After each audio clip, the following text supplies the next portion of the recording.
Be a part of the best pro wrestling podcast today by supporting the Going In Raw Patreon. You can enjoy access to the live taping of the show, exclusive merchandise, and patron-only episodes, and so much more. Support Going In Raw today. Click the link in the description.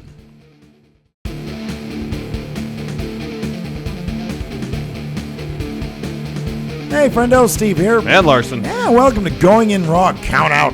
This is the countdown pro wrestling show we do here at youtube.com/Steve and Larson.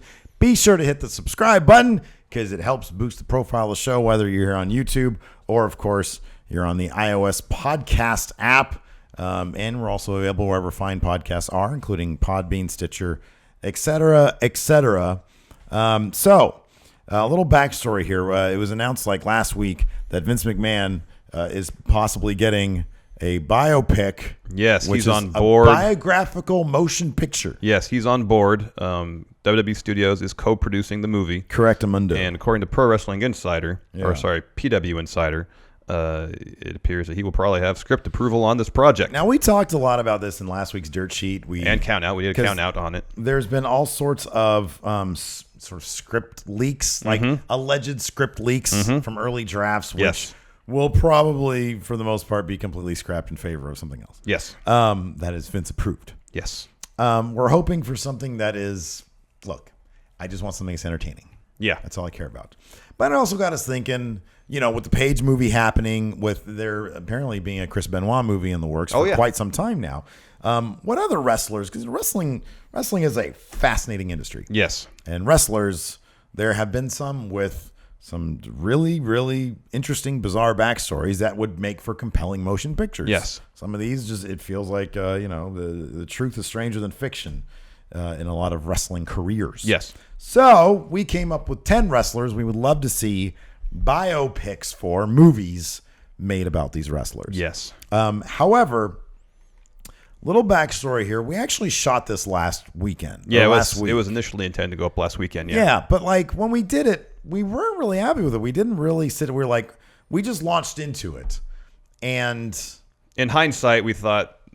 I mean, we talked about each of these entries, why we wanted movies made about them, but we didn't really go into specifics about who we wanted to make these movies or who we wanted to star in it. And like, look, we went to film school. Like, we know about movies, man. Well, we know something about them. So we thought it would be more fun to step back, think of actors, directors, maybe writers, creative teams behind these movies. I originally wanted to do like titles too, but I didn't really do that. But I came up with a couple of on the top of my head, I can come up with a couple of these. Okay. So let's just go into it. Yes. Number 10. Frank Gotch. Yeah, he is, I think, generally credited with being the first world champion, pro wrestling champion, and being the guy who made pro wrestling mainstream in the United States. The bottom line on Frank Gotch, and this can be said about guys like George Hackenschmidt, Farmer Burns, neither of us really know a whole lot about them. But the genesis of pro wrestling, especially in the United States, is something that is so fascinating to both of us that we feel like a turn-of-the-century movie, because I think he had his big match with Hackenschmidt in like 1911 or something like that. Then by 1917, he was dead. He died at 40.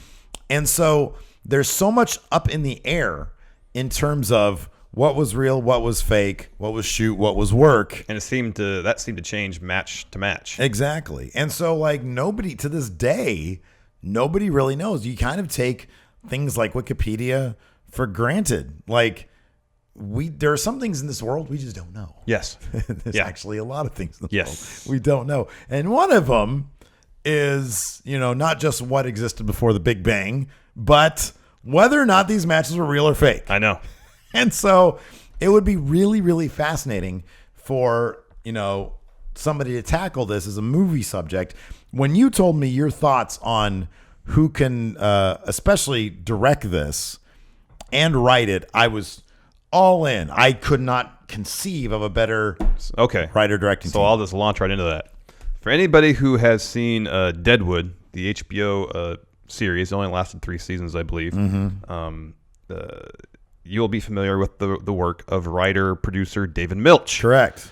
And the way he I believe Deadwood was set shortly before 1880s.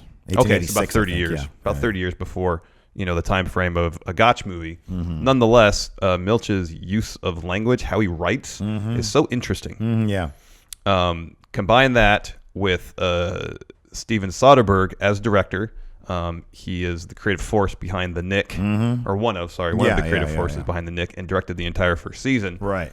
Combine those two elements, there's your creative team. There is a segment during the Nick. There's like sort of like a subplot during like 2 or 3 episodes where one of the characters is managing a wrestler, like sort of an underground tavern wrestler, whatever they would call them.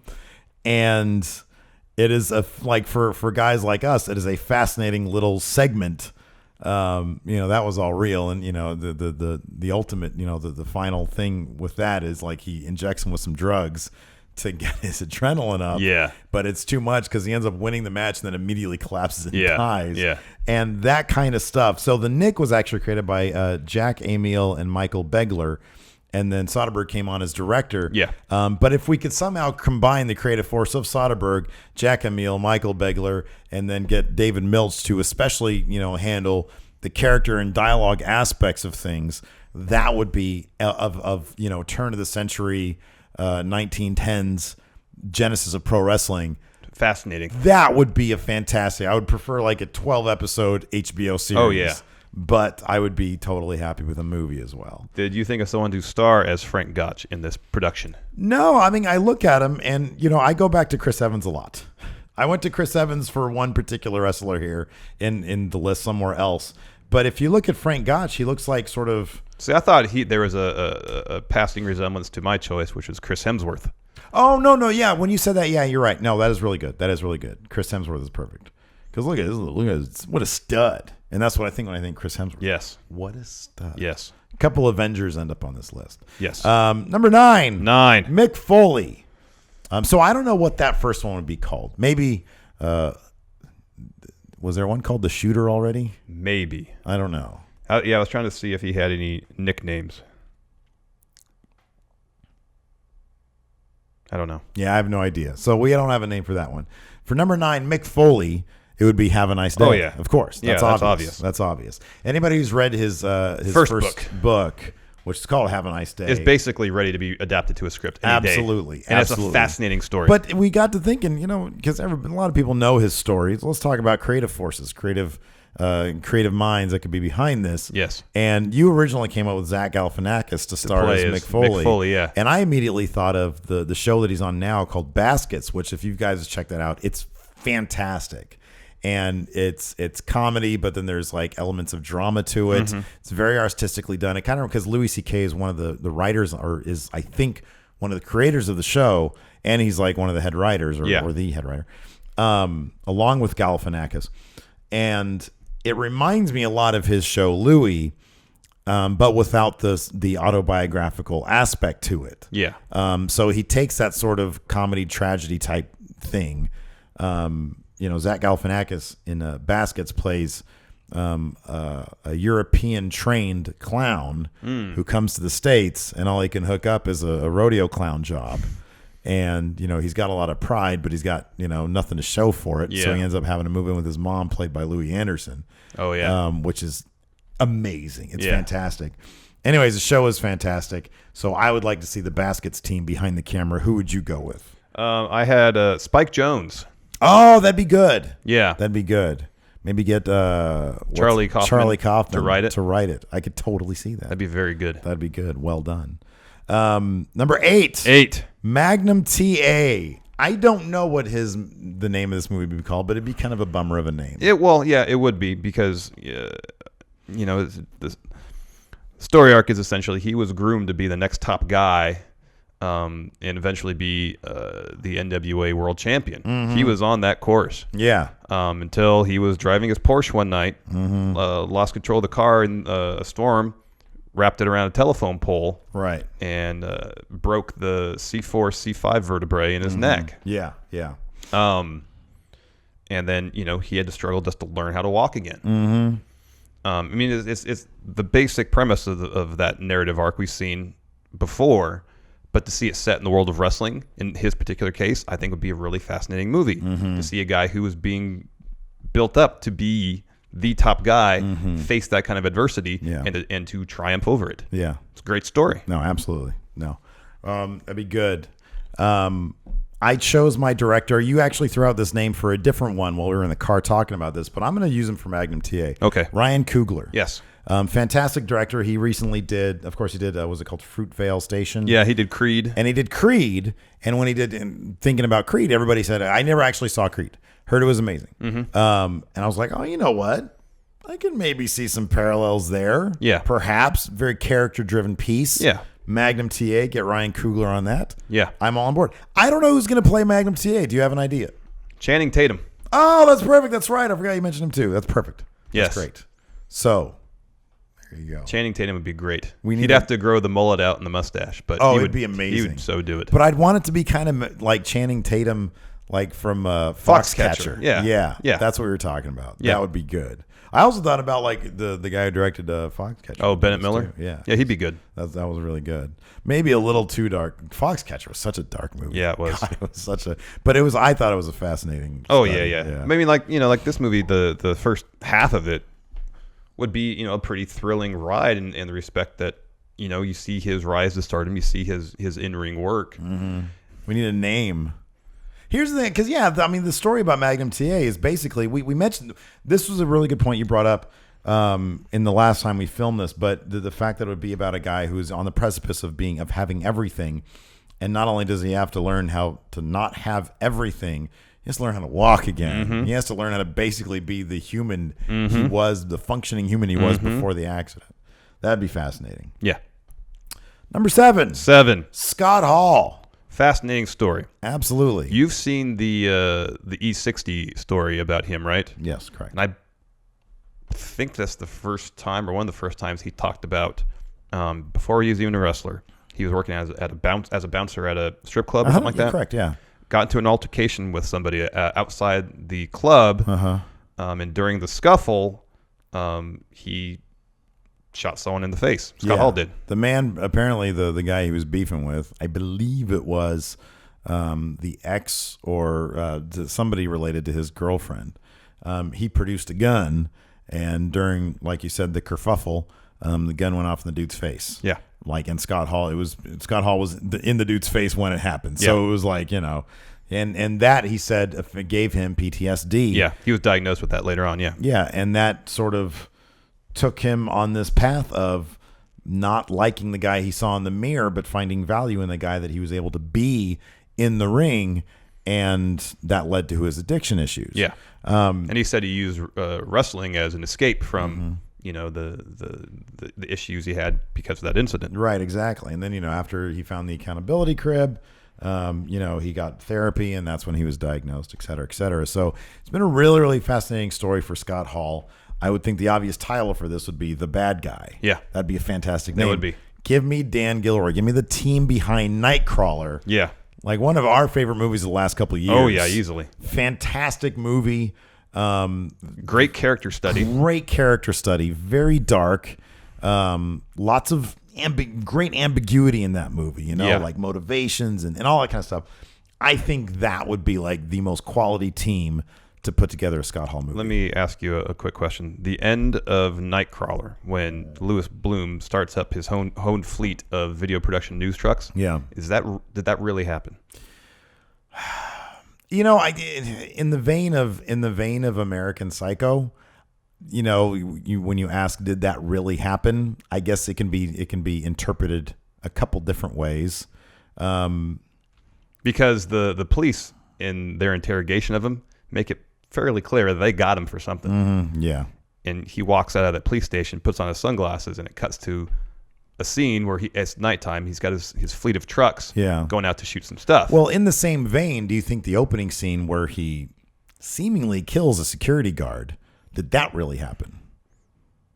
I hadn't thought about. Yeah.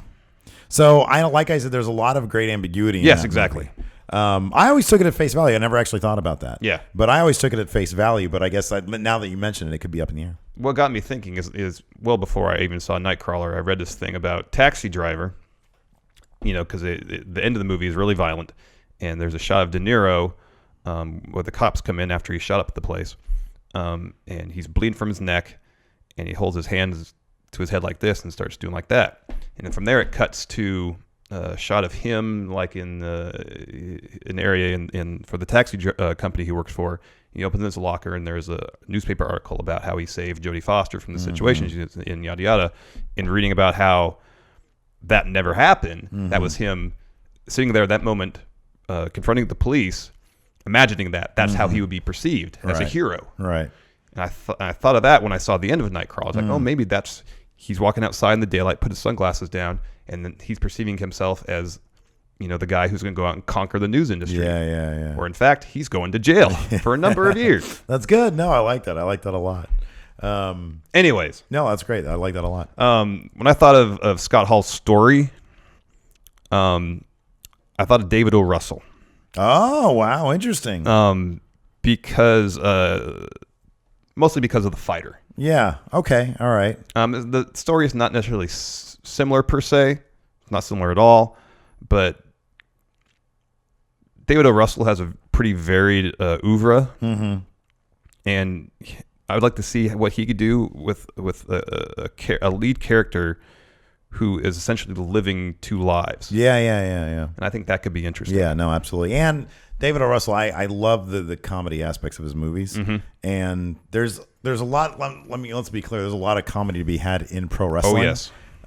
So I like that. I really like that choice, especially with Scott Hall, who was, he's a funny guy. Yeah. Like we've heard him in podcasts, especially recently when he's lucid and sober. He is a very funny guy. Yeah, he's very funny. So, With a very, very dry sense of humor, which would work really well for David Russell's work. Did you pick someone to play Scott Hall? No, I didn't. I thought of the Joe. What's his name? Joe Magla. Oh, from Magic Mike. He's a little old though. I thought about him too. The problem with casting some of these roles is wrestlers are not only in tremendous shape, which a lot of actors are, but a lot of them are very tall. Yeah. And you could have someone playing Scott Hall who's 6 feet tall, but Scott Hall's 6'7". Yeah. So the rest of the cast have to be about 5'6". Yeah.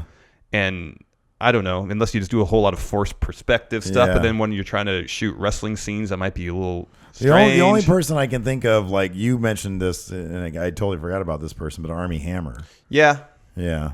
Because he's tall. He's like a big stud guy. Yeah. But that's, maybe it's because we're so familiar with Scott Hall and his work. It's really hard finding someone who encapsulates Scott Hall. A bunch of these actors, like Ric Flair later on. I think I'm good with who I chose, but even that's like, I don't know. I see your Paul Heyman thing is the same director. Oh, really? Yeah. Did you mention that in the car? Nope. Really? Yeah. Because I was like, who could go there? Oh, perfect right there. Wow, that's cool. Yeah, I don't know about Scott Hall. I don't know. That's tough. A lot of these wrestlers that we have on here are so distinct. Yeah. Like a guy like Magnum TA, for example, like he's not like he's number one. Because he never reached the zenith of what he could have done. We only saw, not a lot of what he only really wrestled for 5 or 6 years. Right, exactly. And he was such an understated guy. A lot of these, like Scott Hall, like Ric Flair. Ric Flair, who in the heck can play Ric Flair? Mick Foley, even we're Zach Galifianakis is so kind of. We almost kind of went with him for body build almost. Well, I also thought of Jason Segel. Put a few extra pounds on him. Yeah. Actually, not really. Yeah. Because early in Foley's career, it wasn't like he was overweight. Well, what you'd have to do with these is go in such a non-literal direction. Yes. That's what you'd have to do. And I think that would work really well for Foley. For Galifianakis for Foley, yeah, I think. Especially if you have Spike Jones and potentially Charlie Kaufman involved. Oh, yeah, for sure. They can do such an interesting take on the material. Right, totally. Number 6, the Von Erichs. Probably call this Triumph and Tragedy or something like that. Because I know there's that great documentary. Oh, yeah, if you haven't seen it yet, check it out. I think it's called Triumph and Tragedy of WCCW, the story does, something like that. But the Von Erich family, a lot of you out there know the story. 5 Von Erich kids, I believe, altogether. One, actually, technically in Atkinson, because he died when he was at 6. Just tragic. And their father, Fritz, all died. You know, his father basically booked his territory around his family. Yeah. Only to see several of his sons, or many of his sons, die. And they were Texas royalty. Yes. So this could be a fascinating and depressing movie. I thought of because this could be such a complex sort of movie with a lot of moving pieces. I thought of the Coen brothers. They are from they're from Minnesota initially. Are they from Texas? I don't know, but No Country for Old Men makes me think they would be perfect. Well, I think Blood Simple was set in Texas too. That sounds right. Let's take a look. I don't remember if they're from Texas or from Minnesota. They're from Minnesota. Okay, yeah. It just seems like because they had a number of their movies from either Texas or the Southwest. Okay, all right. But I think they would be fantastic for this movie, and I cast it a little bit.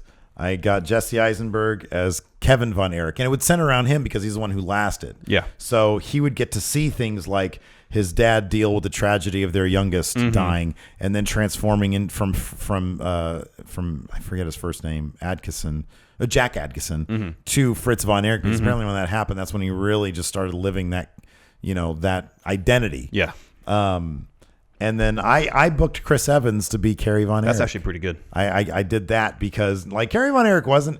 Here's the thing about Kerry Von Erich. He was not a good looking man, but the women in Texas loved him. They wanted to do him so much. Yes. And you need somebody who you look at and the guys want to be and the girls want to do. And so that's Chris Evans. That is totally Chris Evans. Yeah.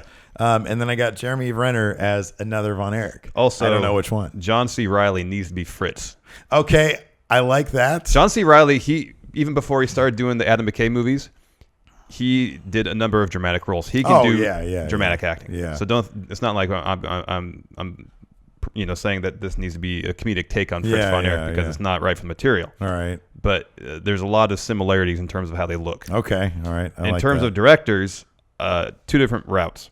In terms of dealing with, you mentioned the Coen brothers in terms of dealing with a lot of moving pieces, large ensemble cast. My first thought when I hear that is Paul Thomas Anderson. Yeah, that's good. Because he's really good, especially early in his career. Yeah. Large ensemble cast, a lot of moving pieces.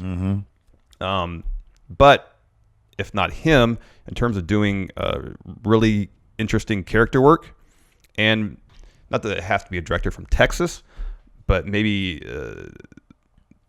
Richard Linklater might be familiar with that story, might bring a certain perspective to it that someone that might not have lived in the area might not be able to do. Yeah, that's true. Yeah, I like the PTA thing because you look at his entire sort of roster of movies, if you will, and you have all the elements there that you would need for a Von Erich movie. You've got like the Freebirds. Tell me that's not a Boogie Nights story there. You know, Fritz Von Erich. Tell me it's not the inner family drama of like Magnolia. Right. Yeah. Totally. Yeah. It's all there. So yeah, no, I could totally see that. That's good. You know who if he sadly didn't die, who would have been great in a PTA Von Erich movie is Philip Seymour Hoffman. Oh yeah, would have been great as Fritz. That'd been great. Number 5. Ric Flair. Now I'm holding so steady on this. I want this to be, and I know you've got a good idea over here. Actually, I have 2 good ideas. All right, I want this to be Martin Scorsese. I want it to be basically Wolf of Wall Street, but in wrestling, the NWA story essentially in the Ric Flair era. I've got Ryan Gosling playing Ric Flair. Not bad. And I like this because be it on Saturday Night Live or in the latest one with the Good Guys, he can do comedy. He can do everything. He can do comedy as well as he can do drama. Yeah. Obviously, La La Land. I never did see that. It seemed kind of bunk. But a lot of people like La La Land. Yeah. And so he's not afraid to put himself out there to be bigger than life. And I think Ryan Gosling could. And he's also like Ric Flair has those eyes that are also kind of intimidating. Yeah. And Gosling, I think, has those eyes as well. You can see that in Drive. Yeah. Here's my cast. And it's a short list here. Jonah Hill as Dusty Rhodes. Tell me that wouldn't be great. Oh my goodness. And we have him you have him later in the list, and we'll get to that, and I think it's good. Yeah. But Jonah Hill as Dusty Rhodes, nobody else could do that. Yeah, probably not. That would be good. Yeah. Because you got to look at like bodies. Definitely have to look for body type there. Yeah. But then you think of who has the charisma to pull that off. Yeah. Jonah Hill. Yeah. I've got John C. Reilly here as Harley Race. That's good. That is a friendo suggestion on Twitter. That's actually really good. Forget who it was. That's really good. I like that. You and I were both cracking up over the idea of John C. Reilly being Terry Funk. Yeah. That'd be great too. Which I still love. And then I've got as Vern Gagne, because Ric Flair spent the early part of his career in AWA, Russell Crowe. Okay, it's not bad.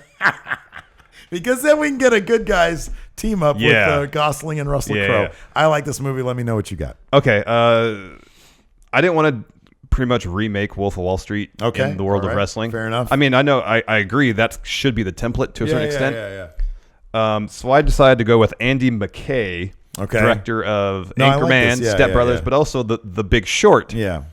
And that movie had a really frenetic pace. Okay. Did a good job of mixing comedy with drama. But then I also thought about, I had a really hard time finding someone that could play Ric Flair. And at first I was trying to find someone who might physically resemble him. That's really hard. And I decided, no, it's more important to encapsulate the character than look like him. So we need someone with tons and tons and tons of charisma. Sure, of course. And who could dial it back, but could also really project. Okay. I don't know if I found that man. Okay. But I found someone who had tons and tons and tons of charisma. Mm-hmm. Doesn't look anything like Ric Flair, though. Okay. Chris Pratt. Oh, that's good. I was trying to think of a role for him. Yeah. Okay. That's good. Oh, that's good. And when I thought of Chris Pratt, I thought, okay, maybe James Gunn could direct. Oh, that's good. I like the Ric Flair movie too. Good. He does a good job of mixing comedy with action with drama. Yeah, that's good. I like that. I like that a lot. I like it. Did you say you had another one? No, those are just two different directors. Oh, okay. I got it. Okay. I mean, initially, I had Chris Evans playing Ric Flair. Yeah.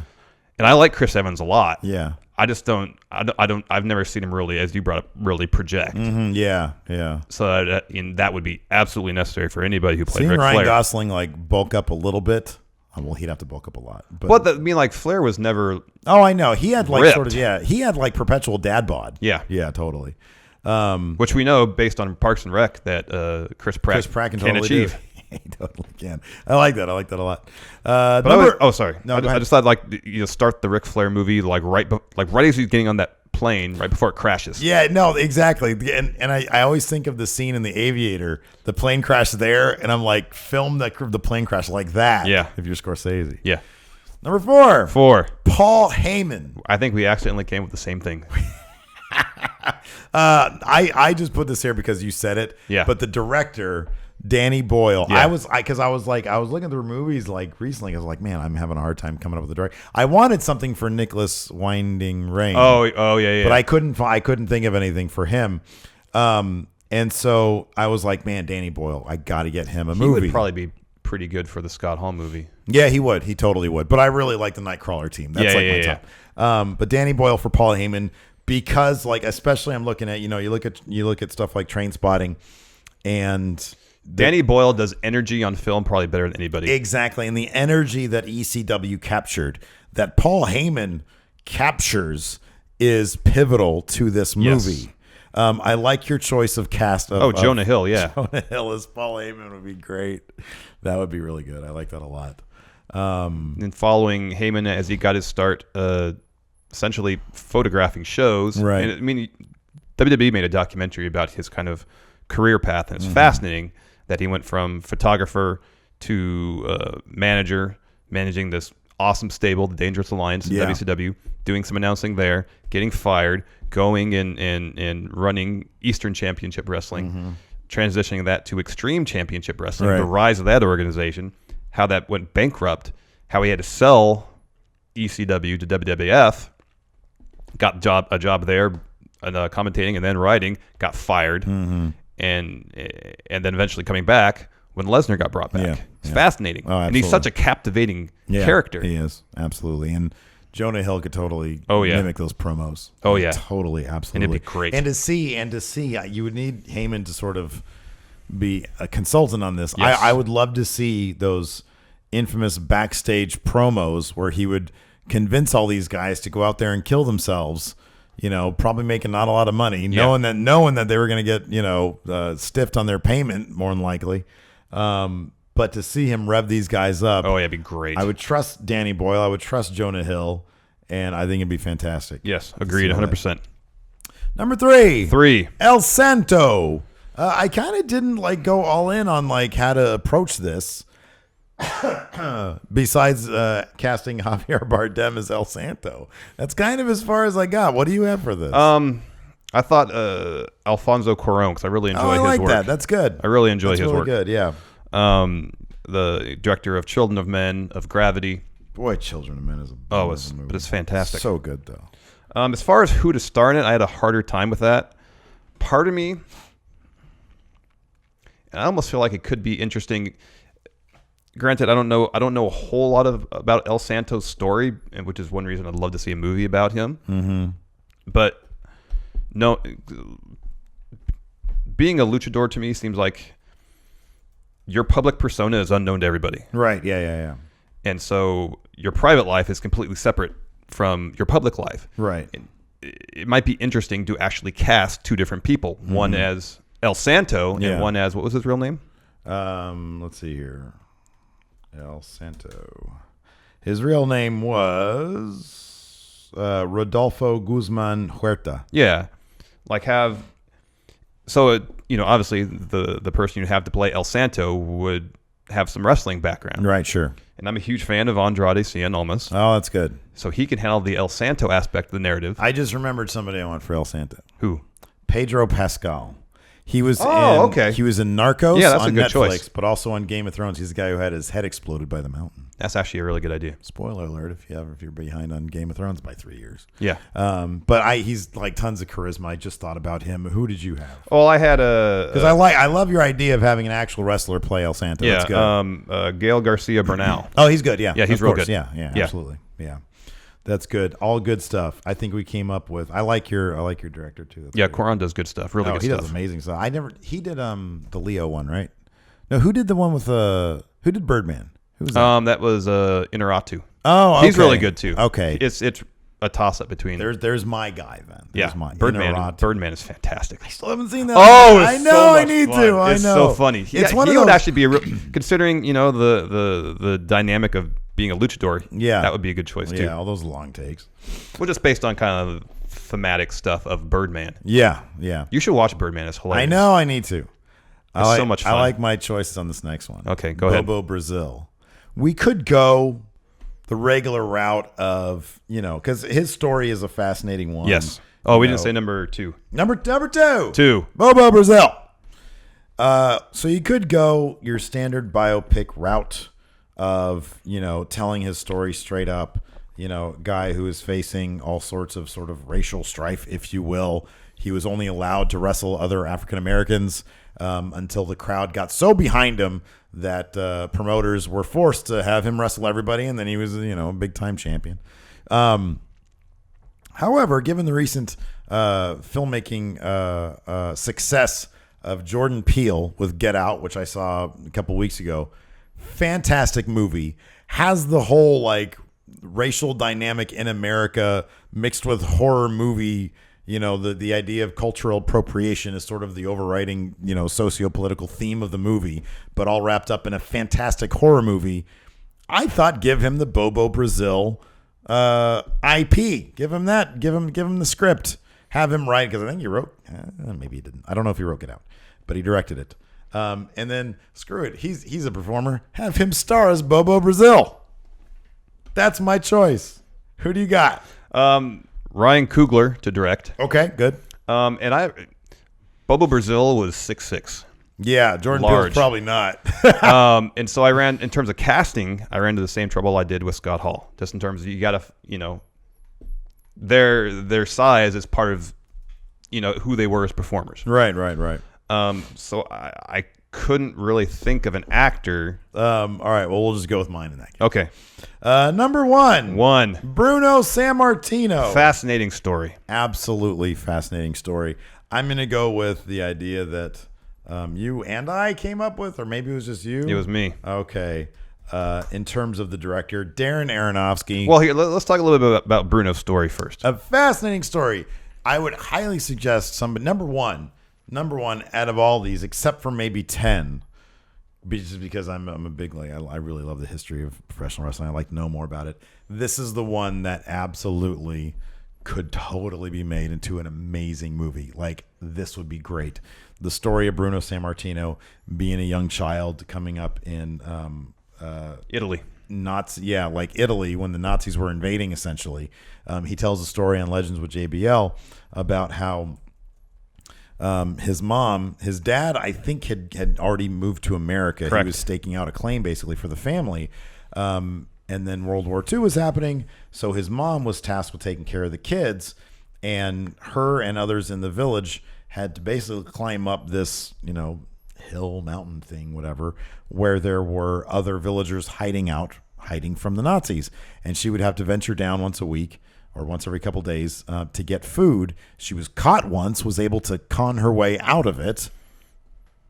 And eventually the entire family made their way to I believe, Pittsburgh. Correct. Okay. Which is, my jaw was open and my eyes were open and I was just amazed at this story. And then Bruno obviously went on to become the winningest champion. Yeah, he had the longest title reign, I think, in wrestling history. Yeah, almost 8 years. I believe so. If you take Fabulous Moolah, who basically just owned her belt. Owned the belt, yeah. And the only reason why Bruno's run was interrupted is because he literally told him, "Look, I need a break." Yeah, you're wrestling 8 matches a week. Exactly. And I need a break. And so you came up with Darren Aronofsky. He's one of my. I didn't watch Noah. You haven't seen that one either. I wasn't huge on Black Swan, but The Wrestler, loved that movie. Yes. I mean, for obvious reasons and not obvious reasons. The Fountain, loved that movie to death. You and I saw it together. Requiem for a Dream, you and I saw it together. Pi, love it. Loved it. Pi, loved it. Aronofsky already has a handle on the wrestling thing. Yes. I would love to see him tackle He handles a character very well. Yes. He's got a great eye. Yes. It'd just be a fantastic story. Absolutely. It'd be awesome. Do you have any ideas of who could play Bruno? I do not. I have no idea. That is a tough one. That is really, really tough. Top male actors 2016. Let's take a look. Okay. He wasn't a very tall guy. I know he's only about 5'10", 5'11", Yeah. right? Jake Gyllenhaal. You don't like Jake Gyllenhaal for this? I had one name come to me. Adam Sandler. One name come to me this morning that I'm not sure if I'm really Terrible. into per se, but I'll present it and see what you think. What about Dave Bautista? My only problem with that is he's too old, I think.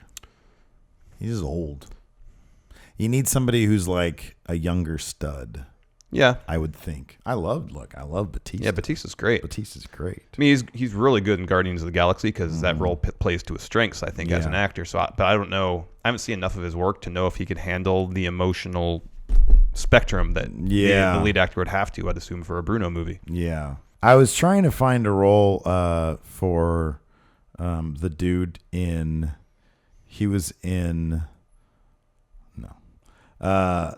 The Killing, what's his name? He was in The Killing. He was also, he was Underwood's opponent in the latest season of... what's that dude's name? Oh, what's his name? He's good. Yeah, he is. He's really good. Shoot, what's his name? He seems like he's tall, too. Yeah, I know. He's a tall dude. That's season 4? Yeah. I'll be honest with you. Hold on. I know we're not a huge fan of him. Look at his face. No, I know. Miles Teller's face kind of is Bruno-esque. Look at Miles Teller next to Bruno Sammartino. What was Joel Kinnaman. Thank you, Joel Kinnaman, yeah. Yeah, he's good. Look at this look at this face. No, I know. And then look at this face. No, I know. I'm going to go all in. Miles Teller is Bruno Sammartino. Okay. He needs to bulk up a lot. Yes. He needs to get one of them suits that George Michael got in Arrested Development. I always say that. I think it's the muscle suit.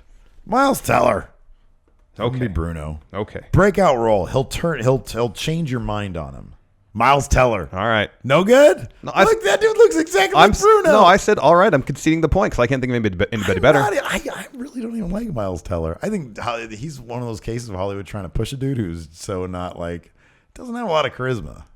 But with the proper creative force behind him, with Darren Aronofsky behind him, I think $1 million right there. All right. How about Hugh Jackman as Bruno Sammartino? You think Batista's too old? He was super old, man. He looks great, though. Anyways, that's what we think. Let us know what you guys think in the comments. Until next time, I'll talk to you guys later. Bye.